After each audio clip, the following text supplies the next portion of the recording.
Бактыбеке, азыр бир чоң цикл башталды кечээ күнү 21 мартта күн менен түн теңелди. Анан эми күн узарып атат, түн кыскарып атат. Биздин көргөнүбүз, биздин билгенибиз. Ал эми энергетикалык деңгээлде, ааламдын деңгээлинде бул кандай болуп атат жарыктын көбөйүшү? Мисалы кандай болуп атышын, ошол буга чейин эле келип аткан нур кубаттардын баары жерге улам сиңип атканда, улам өзүнүн күчүн жерге сиңирип атканда, мисалы ошол күчтүү нурлардын баары жарык нурлар деп коечу. Канчалык жерге келген сайын жердеги терс энергия деп коюп алардын баары көтөрүлө баштаган, чыгыпчы. Мына ошол чыгып аткан себебинен элдердин арасында ар кандай оору, ар кандай ушундай ачуу келип бир заматта өздөрүн жоготуп коюп аткандай, дүйнөдө согуш болуп аткандардын баары мына ошол ыпыр-тыпыр деп коечу, баары тазаланып болчу да. Эми 21-инден баштап бул бир белги болду да. Мынча айтканда, ушул жылы 2026-жылы адамзаттын аң сезими өтүп кетиш керек да. Жок дегенде өтүп кетиш керек да. Ошо кантип дегенде мен алтын доордо жашап атам, мен ошондой жашап атам деп өзүм бир жомоктогудай жашоо киргизип көндүрүш керек, адаптация алыпчы. Качан биз ошолор келип аткан энергиялар ошондой да, жарык. Канчалык өзүн жарык сезип, канчалык өзүн мээрим сүйүшесе, бул жеңилирээк болуп, адамга жеңил болуп атат да, көп билинбейт. Ал эми ушул эле 26-жылдын аягына жетпей эле, ушул апрелдин айында ушул күчтүү энергия, 21-ден күчтүү энергия адамдарды иргей баштайт. Мисалы, начар болсо, начар сүйлөсөң, булар автоматически кайра өзүңө бумеранг болуп кайрылып келе берет да, мурункудай бир кандайдыр узак созулбайт да. Пат-пат эле келе берет да, буну ар бир адам өзүнөн байкаса болот да. Мына ошон үчүн бул илимдерде эң жакшы нерсеси эле жарык экен да. Жарыкта сүйүү бар. Адамдар өзүн ошого өстүрүш керек, ошого кезиш керек. Калган нерсенин баарын ташташ керек да, менин оюмча. Себеп дегенде улам нары жакындаган сайын биз 2026-дын аягыначы жакындаган сайын өтө оор болуп баштайт. А 2026-дан кийинкиси да оңой болбойт да. Ошондо азыр жер ускоренияга кирген турбайбы? Аябай кетти жер. 2012-жылдан бери ушу переход келип атат. Ар бир 11 жылда бул өзү бир сыйра мындай бир цикл күчтүү алмашат да. Ошол алмашууда ар бир циклдин алмашуусуна адамдар даяр болуп атат да. Мисалы 2012-де акыр заман болот деле го. Ошондо биринчи цикл болгон да. Андан кийин 11 жылдан кийин 2023. Эмнеге 11 жылдан кийин? Цикл өзүнүн айланпа, ааламдагы келип аткан энергиянын бир айланпасы бар да, ошондой цикл. 2012-жылы болмок, 2023-жылы болмок да. Анан 23-жыл болуп калгандан кийин бул нерсе болуш керек деп баягы биздин архитекторлор деп коет, бизди бир карап турган бир күчтөр бар да бир. Алар ошо 2025-ге жылдырган да. Күчөп атат да алар. Мен 25 миңдеги 25 жылдын эле эмес окшойт. Уланды окшойт да. 26 жыл менен бир какой-то бир пикте өтөбүз да. Эми кандай тилектерди кылыш керек эми ушул учурларга деп сурайын дегем да. Кандай практикаларды кылыш керек, кандай ритуалдарды кылыш керек? Бизде бир эле ритуал бул жаңы доордочу, мен билгени. Адам өзүн күн сезүү керек да, жарык. Бассаң, турсаң да, суу ичсең да, дем алып атсаң да, отуруп алып, жарыкты дем алып аткан, жарык кирип атканда өзүнүн сезимдерин ачыш керек да, ошо жарыктын кирип атканчы. Ошентип улам өзү ошол адамдын ою магнит да. Ошону чакырган сайын, адамга сиңген сайын адам ошого калыптана баштайт да. То есть ар бир клеткаларга бул сиңип, ошол иш жарык айлана баштайт да. Анын үчүн ошол эң башкы нерсе адам өзүн тааныш керек. Бул ачуу менен таттуунун айырмасын билиш керек да, кара менен актын. Ачууланбаш керек, таарынбаш керек. Булардын баары терс эмоциялар болуп эсептелип, терс эмоцияга өздөрүн алдырбаш керек. Андан башка ошо өздөрүнүн аң сезимин өстүрүш керек. Каяка келди, каяка баратат, ким алар, эмнеге жаралды, эмнеге төрөлдү дегенде, эмне кызматы бар эле жерде, эмнени аткарыш керек эле. Ошондой суроолорду бериш керек да.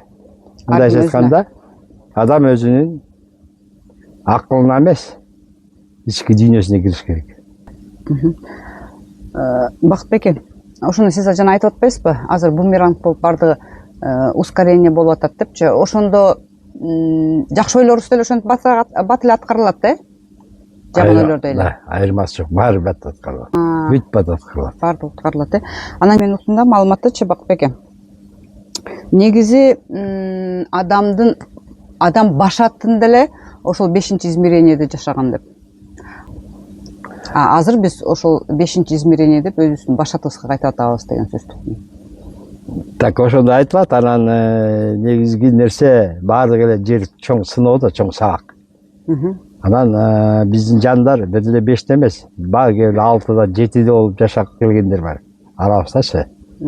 Ошолардын баары ошол кайрадан жерге келиш үчүн өздөрүнүн бир каалоосу менен келген да. Мына азыр жандардын баары өзү менен каалоосу менен келген да. Анткени башка жактарда өсүү кыйын, мындай өзүн өстүрүү кыйын. Бул жерде таануу оңой да. Сөздөн ак кара менен коюлуп турат да бердечи. Ошон үчүн көп жандар өздөрү макулдук менен келет.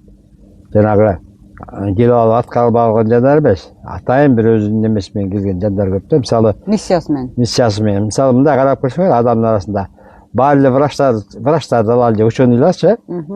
Ошонун арасынан бирөө экөө чыгат да. Накта адамдардын акылын таң калтырган, сознаниясын көтөргөн бир эволюция жасайт да. Мисалы Менделеев сыяктуучу, түш көргөн сыяктуу. Мына кыргыздардын деле арасын карасаңар, азыр мисалы кээ бирлер укмуш айтымчы болот атпайбы? Накта айтымчы. Кээ бирлер накта көрүп атат. Кээ бирлер болсо ушулар илимди жазып атат, көрүп атат. Ушулардын баары какой-то бир 5 болбосо да бул 4-жыштыктан келген деп айтылат да. Себеп дегенде ошол убакта 5ке чынында жол жабык болчу. Биз 3кө өтүп 3төн 4кө чыгып келген, 4төгүн артыгы өтө албай калып, калган адамзат даяр болбогондуктан булар кайра кылды. Адамзатка мынтип айтканда мугалим же жол баштоочу же жол көрсөтүүчү устаттар болуп калган да. Адамдардын өзүнөн өзү. Ошондуктан арабызда андайлар көп да, азыр ачылып атпайбы көп элечи. Ошолордун көпчүлүгү мурун бир кандайдыр бир мурунку жашоолорунда бир кандайдыр бийик жашооду жашап алышкандар. Только өтө алгашкан эмес да. Ал убакта ошончалык бул нерсе жабык болчу да. Ошончо кайтып келгендер деп коет да. Бактбеке, дагы бир информация уктум да, ошол захватчиктер жерге түшкөндө илгери канча деген миң жылдар мурун ошолор жана азыркы Палестина, Израиль, Ирандарга түшкөн дейт го. Сиз андай маалымат уккансызбы? Жок, мурунку захватчиктер түшкөн, захватчиктер деп коебуз. Захватчиктер деп айта албайм. Ошол биздин Аргон деген цивилизация, Рептилоид деген цивилизацияга бизге берген да, мисалы алар бизди башкарып калган да. Ошонун негизинде бул адамзат ошол убакта эле ачылып кетпеш үчүн булар ошо адамзатка жанагы сыноо деп коебуз го, турмуштагы кыйынчылыктардын баарын өтүш үчүн адамдын жанагы ДНК-сын мисалы 12 жипче да, 24 парасы. Ошону кыскартып 2ге түшүрүп койгон да.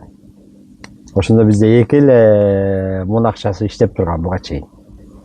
Анан кийин адамзаттын азыр өсүп атканда, энергиялары бар ошо келип аткандан адам биринчи 3-4 болуп мунакча көтөрүлүп баратат да. Улам аң сезимдер өскөн сайынчы. Ошол жылы почти 12 тең толук 24 парасы иштеп калат деп ойлойм да. Бул иштегенде эмне болот дебейсиңби? Бул иштегенде автоматически оорулар жок болот. Жашоо жыргалып өтөт. Себеп дегенде биздеги болуп аткан окуялардын баары бүт биздин ошо ДНК-бызга жазылган да, жипчелердичи. Ошонун баары жоголо баштайт да, ДНК улам жаңыланып, улам жашатып, анан адам өзүнүн эң алгачкы состояниясына келип баштайт да, жука денеге өтө баштайт да, мындай айтканда. Бактбеке, ошол ДНК-сында, кимдин ДНК-сында жаратман деп жазылган болсо, ошолор эле калат деп атат го? Жок, андай эмес. Ушунчалык баарын тең койгон. Мисалы, илгери Иисустай да, Иисусту алайлы жемелер. Келгенде анан баарысы бирдей да. Анан Иисус эмнени кылган? Мен Кудайдын баласымын, мен Кудаймын деген нерсе менен чыккан да. Түшүнбөйбү? Ошо калган эл ошого жетиш керек болчу да. Анткени бир жеринде нерсе бар. Бул Сай баба менен болгон сүйлөшүүдө да, Иисус менен болгон сүйлөшүүдө да бар. айтып атат, сен мынтип жаратып атасың, баарын жазып атасың, сен эле кудайсың деп аткан жери бар да. Да мен кудаймын деп атат. Бирок мен кудай экенимди билем, а сен кудай экениңди билбейсиң деп атат. Ну, типа журналист ошондой жооп берип атат да. Сайбаба да ошентип жооп берип атат. Сайбаба да өлүп калат го бир жакындары.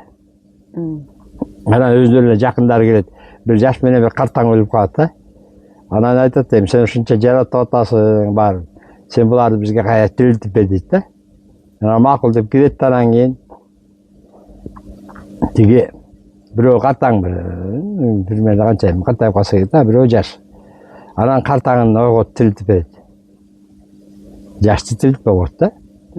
Анан туугандары таанышат, сен эмнеге мындай кылдың дейт да. Да, тигини мен көрүп атам. Жаш өзүнүн кызматын кылып бүтүп коюптур. Кетиш керек экен. Кайра жаралып дагы кыла турган кызматтарын кылыш керек экен. Бул баягы картаң. Булар кызматы бүтпөптүр. Ошончо ушундай калтырып койдум дегенде, ошондон журналист сиз эмне ушундай кыла аласызбы, адамдардын жанын ушинтип жаратасызбы, сен деле жаратасың деп атпайбы? Кантип десе, ошондо туура ошо Иисус дагы сөз кайталанат да. Мына мен кудай экенимди тааныйм. Силер кудай экениңерди тааныбайсыңар, силер ушундайсыңар депчи. Ушунун баарына бизди алып келе турган биздин аң сезим да. Вот аң сезимде мындай айтып коет го. Төмөнкү аң сезим, ортоңку аң сезим, жогорку аң сезим, анан супер аң сезим деп коет го. Вот супер аң сезим это божийсың, богсуң да, башта кудайсың да. Ал жерде сен баары сеники аткарылып берет да, жаза бересиң да. Ошол аң сезимдер бул баягы өсүп бекенинен өсүп деп аткан жокпуз да. Бул өсүү сени ошол жака алып барат. Ошондо төмөнкүсү кандай болот? Биз азыр кайсы аң сезимдебиз вообще? Төмөнкүсү башта айбан деп коебуз го биз. Айбан аң сезим, же болбосо даже жок болуп кетип аткан жыштыктар бар да, адамдын жаны калат дечи, өзүндө вообще эле жок болуп кеткен нерсеси бар. Ыпыр-чыпыр айланыпчы. Экинчи жыштыкты биз айтабыз, тозок деп коебуз да. Баягы адамда жаман энергиясы менен кайра кыйналып калат да. Кайра агарып тазаланып адан өтүш керек да. Основном биз жашап аткан азыркы жашоо баарыбыз үчтө жашап атабыз да. Төрткө келип такалып турабыз, төрт бир өткөргүч. Мост сыяктуу 5кечи. Мушунун ортосундабыз да азырчы. Ошолго өткөндөн кийин биз баягы бул жерге ылайыкташкан биринчи, экинчи, үчүнчү жышт деп атпайбы? Үчүнчү жышттан өткөндөн кийин 4 мост болуп калса, 5тен кийин такыр башка жашоо да. Ааламдык жашоо да, мындай айтканда. Ушул эле жерде ааламдык жашоо башталат да. Бирок жер өткөнбү, өткөн эмеспи? Жер азыр өтүп атат. Жер өтүп аткан үчүн вулкандар атып атат, суулар деметип атат, ташкындар атат, тазаланып жүрүп атат жердечи. Жер азыр өтүп атат. Ортоңку аң сезим деген кандай? Жогорку аң сезим деген кандай? Биз бүгүн төмөнкү аң сезимден өйдөбүз да баарыбыз. Баарыбыз айбан эмес да, баарыбыз өсүп калдык. Таанып калдык да баарын, Биз ошол келет да, бир ортоңку аң сезим жазабыз да. Жогорку аң сезим дегендер бүгүн мына силерге окшогон немелер кызыгып, бул илимди өстүрүп атпайбы? Бирденкени жарата коюп, сөзү, ойлору менен жарата коюшуп атат. Бул ошол какой-то бир касиет ачылгандар ошондо. Да, почти жогорку демеде жыштыктагылар да. Андан жогору кеткенден соң аң сезим деп коет. Бул космостук аалам же космоинтеллектуал деп коет сени. Сендеги баардык касиеттер ачылып турат да. Анда сага неме алдында жашоо бейсин эле жашоосуз да. Тозок ошондо экинчи эле жыштыкта болот атабы? Тозок биз алган илим боюнча экинчи эле жыштыкта да. Ал өзүңдө деле да, ал бир жакта эмес, өзүңдө эле нерсе да. Ошону айтам. Адам деген ошо өзүнүн эле аң сезиминде тозокто жараткандар тозок жашоодо жашап, 5 жашоонун аң сезиминде жараткандар 5 жашоодо жашайт го дейм. Абдан туура да. Вот сенин ички жыштыгың да, как күзгү катары да. Сен эмнени чагылдырып жашайсың жашоодо. Сен ошол эле болосуң. Адан кетпейсиң да. Мисалы түшүнүк деңгээл дегенде ошону салышсаң, мисалы ошол түшүнүк деңгээлди тепкичи мал болсо, канчалык сен түшүнүк деңгээлиң бийик болсо, сен ошол жашоо жашайсың. Эгер бийик деңгээлде мисалы сен бизнесмен болсоң, бийик деңгээлди постоянно кармап жүрсөң, сен ошо бизнесмен болосуң, андан ылдый албайсың. Качан сен ошол жерде жолуңду бусуп неметсең гана, төмөнкү жыштарды аласаң, анда ылдый түшөсүң да. Ушундай десе да болот. Ошону бирөөлөр таасир берип, мисалы, например, бирөөлөр жана окутуп коймой, чокутуп коймой дегендер. Да, андайлар окутуп чокутуп коюп сөз иштейт да, сөз дуа сыяктуу сөздүн күчү иштейт да.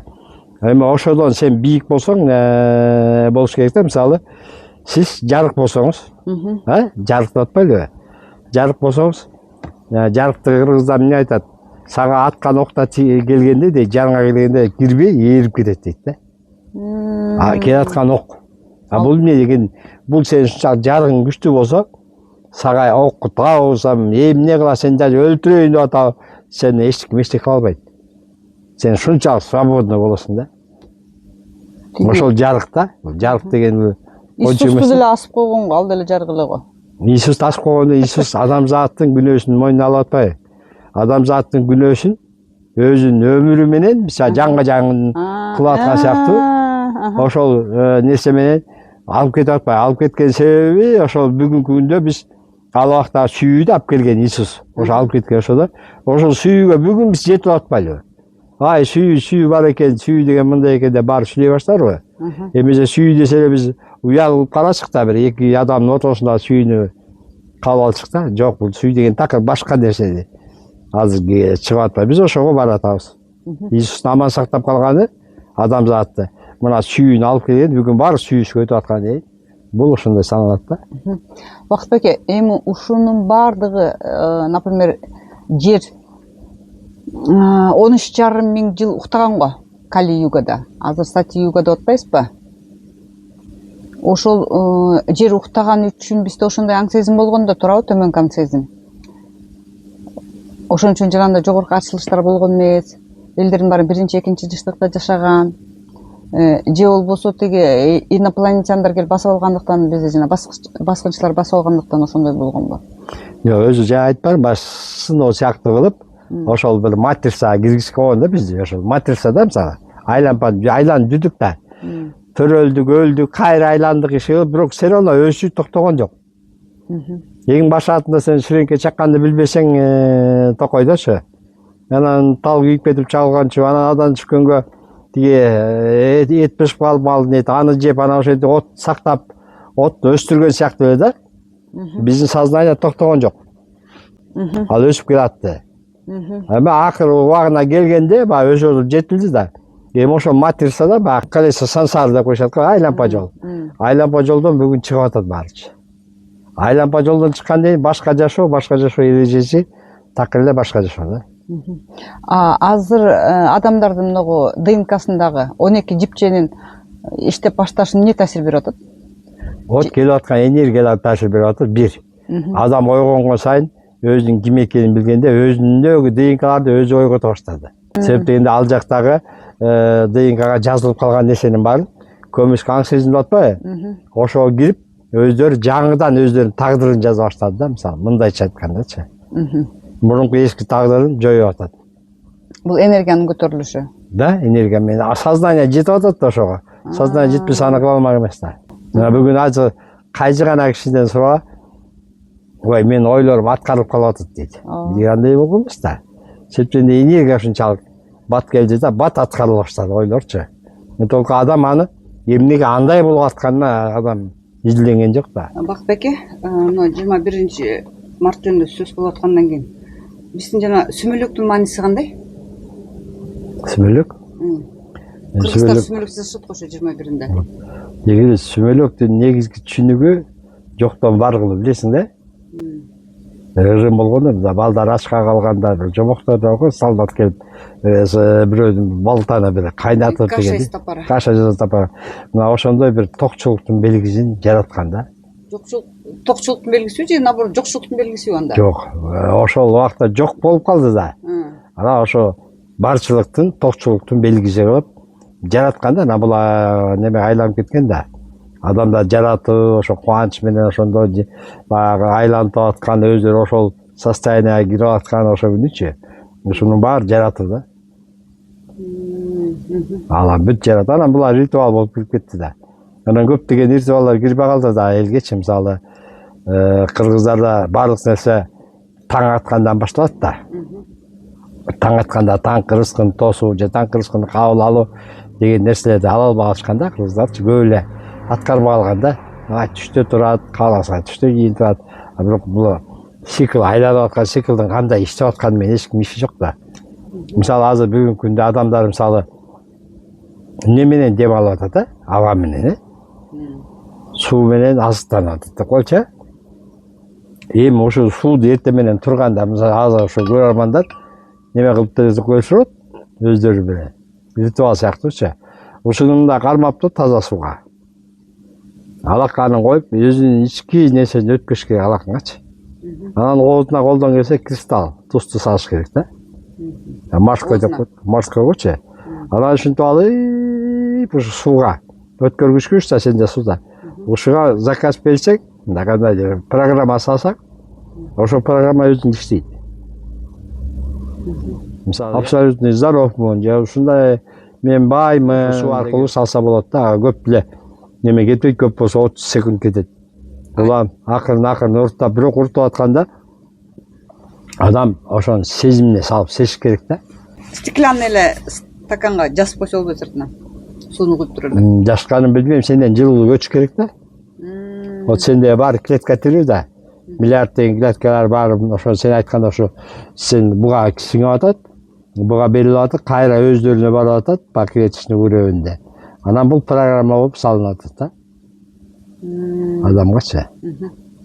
Бул аябай чоң ритуал да чынында. Анан ушул нерсени дагы сурайын дегем да. Негизи айт майрамы бул как майрам да? Орозо бүттү деп майрамбы? Же арбактарга Куран окута турган күнбү? Анткени ушундай көрүнүштөрдө көп да, ушу айт майрамда сөзсүз түрдө Куран окуш керек деп кой союлуп ушундай болот го. Ошонун кайсыңыз туура негизи? Азыр жаңы көз караш менен караганда арбак ким? Биздин түшүнүкүбүз керек, арбак ким өзү? Кандайча ал арбак? Ата тегибиз да, ата тегибизге октор. Кандайча ал ата тегиң жүрөт, кантип жүрөт ал? Кантип ал ата тегиң айланып калды? Денеси жок болсо. Деген бир өзү суроолор болуш керек да. Анткени биз ата тег дегендин баары биздин каныбызда, генибизде бар энергиячы. И бирөөдөн просто сознание бөлүнүп чыгып, өзүнөнчү кайра немесине биригип жанына. Бул аң сезим болуп атат да. Вот ошону биз ар дайым жанымда арбак деген сөздүн мааниси ушундай да. Вот биз эмнени берип атабыз аларга? Мисалы Куран окуткан нерсе бул жалпы атап атабыз, жалпы энергиячы. Айырмасы жок. Сиз азыр ушул жерден туруп эле менин ата тегим деп туруп бүгүнкү жаңы доор менен эсептегенде өзүңүз бир өсөксүз да, мисалы өсөк деген бир тал деп эсептесеңиз, талдын өсөгү. Ошонун бир тамыры ата тегиңиз. Өсүп аткан жак ата тег бар. Ада миң деген ата бар да, мисалы. Канча клеткаң болсо баары ошол ата болуп кетет да. Баары аң сезимде да. Ошого мен өзөгүм жоон, тамырым терең болсун, өсүм бийик болсун деп туруп, алтын даракты элестетсеңиз, бул 100 эсе эмес, 1000 эсе сооп да.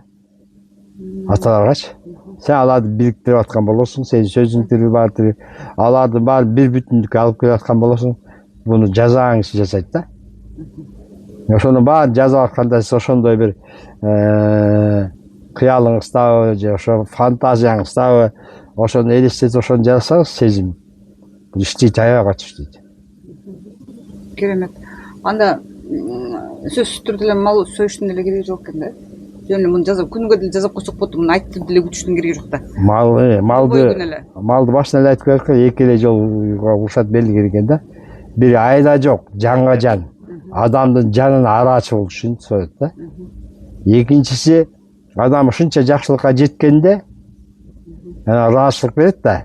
Ошо бүт дүйнөдөн чачып берет го, мисалычы. Кытайлардын эшиктерин ачып коет, бүт дүйнө. Ошол сыяктуу бул ошол аксар башыл деп ошол кутун кабыл алып, ыраазычылык берет да. Үйдөсүн береби же тамагын береби, ошондой менен бир алыш бериш энергия да бул. Алыш бериш энергия иштейт да. Түшүнүктүү. Эмнете көрүнүп калган? Бул мындай калса жага орусча эгегөрлөр деп коет го. Бул ошондой бир калыптанып калган эгегөр да. Ар бир улуттукунда бар да. Ошондой нерселер иштеп атат да. Да туура эле алар баары иштейт. Но бирок андан да өйдө азыр чыгыш керек да. Ал жака эле байланып калбай, сен ата тегиңди ошол уровеньге алып чыгышың керек. Өзүңдү алып чыксаң алардын чыкканы да. Андай пример аябай көп да, мисалы ушул жерге келип жүрөлү, анан ага айтат да, мен кече атамды барып келдим дейт. Ой, жыргап атпайбы атам жашоо дейт. муж дейт да. Анан калгым келди деп атат да. Да, действительно. Аны жыргаткан ким десем, Кудай дейт. Жок, баары силерден, урпактардан да. Сен ушул ойдо жашайсың десем, да, ушундай ойдо жашайм. Сен ошону берип аласың, ошондо энергия берип аласың аларга. Баарыбыз энергиябыз. То есть аталар все равно биздин энергияга муктаж. Сиз ааламдан келген уруктусуз, урук деп айтып алабыз де. Уруксуң дейт го. Ошол келген ааламдан келген урук жерге келгенден кийин сөз тигилип өнүм бериш керек. Эмне болсо да мына даң келип эгилет анан чыгып атпайбы? Ошол сыяктуу да биз аталардан келген, таңдалып келген уруктарбыз да. Ошо келип урук сайылгандан кийин ал өзү өнүп, өмүр далага ошончолук бир өзү өнүш керек да. Ошон үчүн сенин артыңдагы сенин үмүт кылып аткан ата жектин баары сен аркылуу өсө баштайт да. Все, рахмат. Улантабыз дагы маегибизди.